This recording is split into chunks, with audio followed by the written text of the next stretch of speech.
Google പേയുടെ വ്യാജ screenshot ഉപയോഗിച്ചുകൊണ്ട് പുതിയ രീതിയിൽ പണം തട്ടിയെടുക്കാൻ ശ്രമം. കുമരകം സ്വദേശിയും ഹൗസ് ബോട്ട് ഉടമയുമായ തോമസ് എബ്രഹാമിനെയാണ് തട്ടിപ്പിന് ഇരയാക്കാൻ ശ്രമിച്ചത്. പക്ഷേ തട്ടിപ്പുകാരുടെ ആ ശ്രമം പാളിപ്പോയി. എന്താണ് സംഭവിച്ചത് എന്നുള്ളത് തോമസ് എബ്രഹാമിൻ്റെ മകൻ എബിൻ തന്നെ പറയും. കഴിഞ്ഞ ദിവസം ഇന്നപോലെ പപ്പ ഇന്നപോലെ രാത്രി ഒരു 7:30-8 മണി സമയത്ത് ഇന്നപോലെ ബോട്ടെല്ലാം വന്ന് നിൽക്കുമായിരുന്നു. ലൈൻ ബോട്ട് ഗവൺമെൻറ് ബോട്ട് വന്ന് നിൽക്കുമായിരുന്നു. അപ്പോൾ അതിൻ്റെ എല്ലാം തിരക്കിയിരിക്കുന്ന സമയത്ത് അച്ഛന് പെട്ടെന്ന് ആദ്യം വാട്സപ്പിൽ ഒരു കോൾ വന്നു. അപ്പോൾ അതിന് മുമ്പ് തന്നെ ഒരു 2-3 ദിവസം മുമ്പ് പപ്പയ്ക്ക് ഇന്നപോലെ ഒരു കോൾ വന്നായിരുന്നു. നിങ്ങളുടെ ബോട്ടിങ്ങിൻ്റെ എല്ലാ കാര്യങ്ങളും ഞങ്ങളൊരു വെബ്സൈറ്റിൽ ഇന്നപോലെ അപ്ലോഡ് ചെയ്തിട്ടുണ്ട്. അപ്പോൾ ഇന്നപോലെ നിങ്ങൾക്ക് ഗസ്റ്റ് വരുവാണെങ്കിൽ ഇതിൽ കൂടി നിങ്ങളെ ബന്ധപ്പെടുകയും കാര്യങ്ങളെല്ലാം ചെയ്യുമെന്നൊക്കെ പറഞ്ഞു. അപ്പോൾ അച്ഛൻ പറഞ്ഞു വേണ്ട, അത് ഞങ്ങൾക്ക് അതിൻ്റെ ആവശ്യമില്ലെന്ന് ഞങ്ങൾക്ക് പറഞ്ഞു. അത് കഴിഞ്ഞ് മിനിഞ്ഞാന്ന് ഇന്നപോലെ വൈകിട്ട് ഒരു 7:30-8 ഇടയ്ക്ക് അച്ഛൻ ഇന്നപോലെ വാട്സപ്പിൽ ഒരു കോൾ വന്ന് ഞങ്ങൾക്ക് ഇന്നപോലെ കുമരകത്ത് ഒരു 3 പേരാണ്. അവർ ഹിന്ദിയും ഇംഗ്ലീഷും മിക്സ് ചെയ്ത് സംസാരിച്ചു. അപ്പം അവർക്ക് കുമരകത്ത് ഇന്നപോലെ സ്റ്റേ ചെയ്യാനായിട്ട് ഒരു ഹോം സ്റ്റേ അല്ലെങ്കിൽ ഹൗസ് ബോട്ട് കാര്യങ്ങൾ വേണമെന്ന് പറഞ്ഞു. അപ്പോഴത്തേക്ക് അച്ഛൻ ഇന്നപോലെ നമുക്ക് സാധാരണ എൻക്വയറി വരുന്നത് ഇങ്ങനെ ആരെങ്കിലും പറഞ്ഞ ഒരു എൻക്വയറി വരുന്നത്. അപ്പോഴത്തേക്കും അച്ഛൻ ഇന്നപോലെ ഹൗസ് ബോട്ടിൻ്റെയും നോർമലായിട്ടുള്ള സ്റ്റേയുടെയും കാര്യങ്ങളും അതിൻ്റെ എമൗണ്ട് ഡീറ്റെയിൽസ് കാര്യങ്ങളെല്ലാം അയച്ചു കൊടുത്തു. അപ്പോൾ പുള്ളി വേറെ കാര്യങ്ങൾ സാധാരണ ഗസ്റ്റിനെ പോലെ വേറെ കാര്യങ്ങളൊന്നും ചോദിക്കാതെ എടുത്ത് വായിക്കാൻ തന്നെ നേരെ ഹൗസ് ബോട്ട് ഇന്ന പോലെ വേണമെന്നും അതിൻ്റെ റേറ്റ് എത്രയാണെന്ന് ചോദിച്ചപ്പോഴത്തേക്ക് അതിൻ്റെ കൃത്യമായിട്ടുള്ള റേറ്റ് പറഞ്ഞു. അപ്പോൾ തന്നെ പുള്ളി വേറെ ചോദ്യങ്ങളൊന്നും ഇല്ലാതെ അഡ്വാൻസ് എത്രയാണ് പേ ചെയ്യേണ്ടത്. അപ്പോൾ അച്ഛൻ പറഞ്ഞു ഒരു ഇത്ര എമൗണ്ട് ആ ബോട്ടിങ്ങിൻ്റെ അതിൽ നിന്ന് ഇത്ര എമൗണ്ട് അഡ്വാൻസ് ആയിട്ട് പേ ചെയ്യണമെന്ന് പറഞ്ഞു. അപ്പോൾ 3000 രൂപയായിരുന്നു പറഞ്ഞത്. അപ്പോൾ പുള്ളി 2 മിനിറ്റ്സിനുള്ളിൽ അച്ഛൻ ഗൂഗിൾ പേ നമ്പർ അയച്ചു കൊടുത്തു. അപ്പോഴത്തേക്കും പുള്ളി കൺഫേം ചെയ്യാൻ വേണ്ടി തോമസ് എബ്രഹാം അല്ലേ പേര് ഇതല്ലേ എന്നെല്ലാം ചോദിച്ചു. അപ്പോൾ അച്ഛൻ അതിലോട്ട് ഇട്ടോളാൻ പറഞ്ഞിട്ട് പുള്ളി ഇട്ടെന്നുള്ള രീതിയിൽ പുള്ളി സ്ക്രീൻഷോട്ടായിട്ട് 13,000 രൂപയുടെ സ്ക്രീൻഷോട്ടാണ് ഗൂഗിൾ പേയിൽ അച്ഛൻ്റെ പേര് ഉൾപ്പെടെ നമ്മൾ സാധാരണ ഗൂഗിൾ പേയിൽ ഒരു പേയ്മെൻറ്റ് ഡൺ ആയി കഴിയുമ്പോഴത്തേക്കും കാണിക്കുന്ന പോലെ തന്നെ 13,000 രൂപയുടെ സ്ക്രീൻഷോട്ട് കാണിച്ചു. നമ്മൾ പറഞ്ഞത് 3000 അഡ്വാൻസ് ഇടാനാണ് പറഞ്ഞത്. അപ്പോഴത്തേക്കും 3000 രൂപ അഡ്വാൻസ് ഇടാൻ പറഞ്ഞെടുത്ത് 2 മിനിറ്റിനുള്ളിൽ തന്നെ അത് ബാക്കി ബോട്ടിൻ്റെ ഡീറ്റെയിൽസോ കാര്യങ്ങളോ ഒന്നും ചോദിക്കുന്നില്ല. അതിൻ്റെ അകത്ത് വേറെ എന്തൊക്കെ വരുന്നു, അത് സാധാരണ വരുന്നവർ ഇങ്ങനെയെല്ലാം ചോദിക്കുന്നത്. ഇതൊന്നും ചോദിക്കാതെ 3000 രൂപ പറഞ്ഞെടുത്ത് 13,000 രൂപ ഇട്ട് തരികയും ചെയ്ത് അതിൻ്റെ സ്ക്രീൻഷോട്ട് നമുക്ക് വിശ്വസിക്കാൻ പറ്റാത്ത രീതിയിൽ, അത് ആര് കണ്ടാലും നമ്മൾ വിശ്വസിച്ച് പോകുന്ന രീതിയിലുള്ള ഒരു സ്ക്രീൻഷോട്ട് അതിൻ്റെ അകത്ത് ക്ലിയർ ആയിട്ട് ഗൂഗിൾ പേയിൽ ഒരു ട്രാൻസാക്ഷൻ നടന്നു കഴിയുമ്പോഴുള്ള സ്ക്രീൻഷോട്ട് അച്ഛൻ അയച്ചു കൊടുക്കുകയും ചെയ്തു. അപ്പോഴത്തേക്കും അച്ഛൻ നോക്കിയിട്ട് അപ്പം പുള്ളി അതിൻ്റെ പുറകെ തന്നെ പറയുന്നുണ്ട് പുള്ളിക്കൊരു മിസ്റ്റേക്ക് പറ്റിയതാണ്. അപ്പം വിളിച്ചു അത് അയാൾ അതിൻ്റെ പുറകെ തന്നെ വിളിക്കുന്നുണ്ട്, എനിക്ക് ഇന്ന പോലെ ഒരു മിസ്റ്റേക്ക് പറ്റിയതാണ്. അപ്പോഴത്തേക്കും പൈസ ടൈപ്പ് ചെയ്തപ്പോഴത്തേക്കും പറ്റിപ്പോയതാണ്. അപ്പോൾ ആ പൈസ ബാക്കിയുള്ള 10,000 രൂപ പുള്ളിക്ക് തിരിച്ചയച്ചു കൊടുക്കണം എന്ന് പറഞ്ഞു. പുള്ളി ആദ്യം കുറേ പ്രാവശ്യം വിളിച്ചു. അത് കഴിഞ്ഞ് പുള്ളി മെസ്സേജ് അയക്കുന്നതിൻ്റെ അകത്ത് പുള്ളിയുടെ ഫോൺ നമ്പർ ഈ ഗൂഗിൾ പേ നമ്പറിലോട്ട് ഇട്ടാൽ മതി. അത് കഴിഞ്ഞ് ഗൂഗിൾ പേയിലോട്ട് ഇടത്തില്ലെന്നുള്ള രീതി കണ്ടപ്പോഴത്തേക്കും അപ്പോൾ കൃത്യം ബോട്ട് വന്ന് തിരക്കും കാര്യങ്ങളെല്ലാം ഉണ്ടായിരുന്നു. അപ്പോൾ അച്ഛൻ അതിൻ്റെ തിരക്ക് നിൽക്കുന്നത്. അപ്പോൾ ബോട്ടിംഗ് ആണെന്നുള്ള രീതിയിൽ അച്ഛൻ അതുകൂടി കെയർ ചെയ്തുകൊണ്ട് നിൽക്കുന്നത്.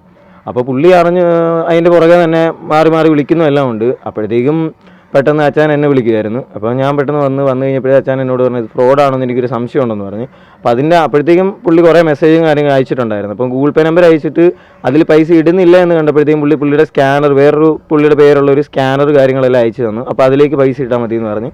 അപ്പോൾ പൈസ വരുന്നില്ല എന്ന് കണ്ടു കഴിഞ്ഞപ്പോഴത്തേക്കും പുള്ളി ആ 10,000 നിന്ന് മാറി ഇപ്പോൾ 10,000 വേണ്ട ചേട്ടൻ ബാക്കി പൈസ കൈ പിടിച്ചിട്ട് ഒരു 3,000 രൂപ 2,000 രൂപ 3,000 രൂപ ഇപ്പോൾ അത്യാവശ്യമായിട്ട് എനിക്ക് തിരിച്ചയക്കണം എന്ന് പറഞ്ഞുകൊണ്ടാണ് പുള്ളി അവസാനമായിട്ട് മെസ്സേജ് അയച്ചത്. അപ്പോൾ അതുകൂടി കണ്ടപ്പോഴത്തേക്കാണ് നമുക്ക് മനസ്സിലായത് പക്ക ഫ്രോഡാണ്. പിന്നെ ട്രാൻസാക്ഷൻ ബാങ്കിൻ്റെ വെബ്സൈറ്റിലും കാര്യങ്ങളെല്ലാം കയറി നോക്കി ബാങ്കിൽ ആളെ വിളിച്ച് ചോദിച്ചപ്പോഴത്തേക്കും കാര്യങ്ങളൊന്നും അതിൻ്റെ അകത്ത് പൈസ വീണതായിട്ടല്ല, നമുക്ക് നോട്ടിഫിക്കേഷൻ വരികയോ കാര്യങ്ങളൊന്നും ചെയ്തിട്ടില്ല. അപ്പോൾ ഇത്രയും ബഹളം വെച്ചപ്പോഴത്തേക്കും നമ്മുടെ ബോട്ടുകാർ ചെന്നപ്പോൾ ബോട്ടുകാരോട് നമുക്കറിയാവുന്ന ആൾക്കാരാണ്, അവരോട് 1 രൂപ നമ്മുടെ അക്കൗണ്ടിലോട്ട് ഇടാൻ പറഞ്ഞപ്പോഴത്തേക്കും അവരിട്ടപ്പോൾ അത് ആ 1 രൂപ ഉൾപ്പെടെ നമുക്ക് വന്നു. പക്ഷേ ഈ പുള്ളിയിട്ട് 13,000 രൂപയുടെ ഇത് നമുക്ക് ഒരു രീതിയിലും കാണിക്കുന്നില്ല. യഥാർത്ഥത്തിൽ ഇയാൾ ഫോട്ടോഷോപ്പിൽ ക്രിയേറ്റ് ചെയ്തെടുത്തൊരു സ്ക്രീൻഷോട്ട് നിങ്ങൾക്ക് അയച്ചു തന്നു. ക്ലിയർ ആയിട്ട് നമ്മളൊരു ഗൂഗിൾ പേ ട്രാൻസാക്ഷൻ ഒരാൾക്ക് ചെയ്ത് കഴിയുമ്പോഴത്തേക്കും ക്ലിയർ ആയിട്ട് നമുക്ക് വരുന്ന ഒരു ട്രാൻസാക്ഷൻ കഴിഞ്ഞ് വരുന്ന ഒരു പ്രൊഫൈൽ പേജ്, അതായത് ഇത്ര രൂപയുടെ ട്രാൻസാക്ഷൻ ഇന്ന ആൾക്ക് UPI ID ഉൾപ്പെടെയുള്ള ട്രാൻസാക്ഷൻ ഗൂഗിൾ പേയുടെ ബാക്ക്ഗ്രൗണ്ടിലുള്ള ട്രാൻസാക്ഷൻ ഒരു സ്ക്രീൻഷോട്ട് ക്ലിയർ ആയിട്ട് അച്ഛൻ അയച്ചു കൊടുക്കുമായിരുന്നു ചെയ്തത്. അതുകൂടി കണ്ടപ്പോഴത്തേക്കും നമുക്കും പെട്ടെന്ന് പിന്നെ നമ്മൾ നോക്കിയിട്ട് ട്രാൻസാക്ഷൻ ഹിസ്റ്ററിക്കകത്തോ അതിൻ്റെ അകത്തൊന്നും കാണുന്നുമില്ല. ബാങ്കിൽ ആളെ വിളിച്ചിട്ട് പെട്ടെന്ന് കിട്ടിയില്ല. അപ്പോഴത്തേക്കാണ് സംശയം തോന്നുന്നു ബോട്ടുകാരോട് പറഞ്ഞു 1 രൂപ അയച്ചു കൊടുക്കുക, നമ്മുടെ അക്കൗണ്ടിൻ്റെ പ്രശ്നമാണെന്ന് അറിയാൻ വേണ്ടിയിട്ട്. അപ്പോൾ ആ 1 രൂപ കൃത്യമായിട്ട് നമുക്ക് വരുന്നുമുണ്ട്. അപ്പോഴത്തേക്കും പിന്നെ നമ്മൾ നോക്കുന്നത് ഇവൻ ഇനി ഫ്രോഡാണെന്നുള്ള കാര്യം നമുക്കറിഞ്ഞാൽ അപ്പോൾ അതിൻ്റെ പുറകെ തന്നെ പുള്ളി പറയുന്നുണ്ട് ചേട്ടൻ 10,000 നമ്മളാരെങ്കിലും 10,000 രൂപ അയച്ചു കൊടുത്തിട്ട് ചേട്ടൻ ബാക്കി 8,000 രൂപ വെച്ച് നമുക്ക് 2,000 3,000 രൂപ അയച്ചാൽ മതി എന്നുള്ള രീതി നമ്മൾ ആരോടെങ്കിലും പറയും. അപ്പം അങ്ങനെ കൂടി പറഞ്ഞപ്പോഴത്തേക്കാണ് നമുക്ക് ഇത് ഫ്രോഡാന്നുള്ള കാര്യം കൺഫേം. അത് കഴിഞ്ഞും പുള്ളി മാറി മാറി വിളിക്കുന്നുണ്ട്. പിന്നെ സംസാരിച്ചത് ഞാനായിരുന്നു. അവസാനം പുള്ളി ഇംഗ്ലീഷും കാര്യങ്ങളെല്ലാം സംസാരിച്ച് പുള്ളിക്ക് കിട്ടത്തില്ലെന്നുള്ള കാര്യം ഉറപ്പായി കഴിഞ്ഞപ്പോഴത്തേക്കും പുള്ളി അവസാനം വാട്സപ്പ് ഇത് ഫ്രോഡ് ഞങ്ങൾ അവരോട് തന്നെ പറഞ്ഞു, നീ വെച്ചിട്ട് പോകാനുള്ള രീതി ഞങ്ങൾ തന്നെ പറഞ്ഞപ്പോഴത്തേക്കും അവസാനം പുള്ളി തന്നെ ഞങ്ങൾ വാട്സപ്പിലും കാര്യങ്ങളെല്ലാം ഫുള്ളി ബ്ലോക്ക് ചെയ്ത് അങ്ങനെ പുള്ളി നിർത്തി പോകുമായിരുന്നു. ഇത് ഇയാൾ സംസാരിച്ചത് മലയാളത്തിലായി?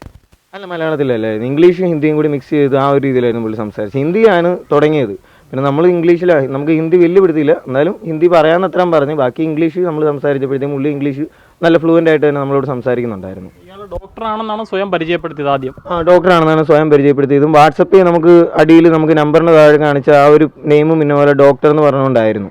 അത് കഴിഞ്ഞ് പക്ഷേ അയാൾ നമ്പറിന് ശേഷം അയച്ച നമ്പറിൽ പൈസ അയക്കത്തില്ലെന്ന് കണ്ടപ്പോഴത്തേക്ക് അയാൾ അയച്ചു തന്ന സ്കാനറിൻ്റെ പേര് വേറൊരാളുടെ പേരായിരുന്നു. ഒരു സിംഗ് എന്ന് പറഞ്ഞുകൊണ്ട് വേറെ നമ്പറിലായിരുന്നു, വേറെ സ്കാനറായിരുന്നു നമുക്ക് അയച്ചത്.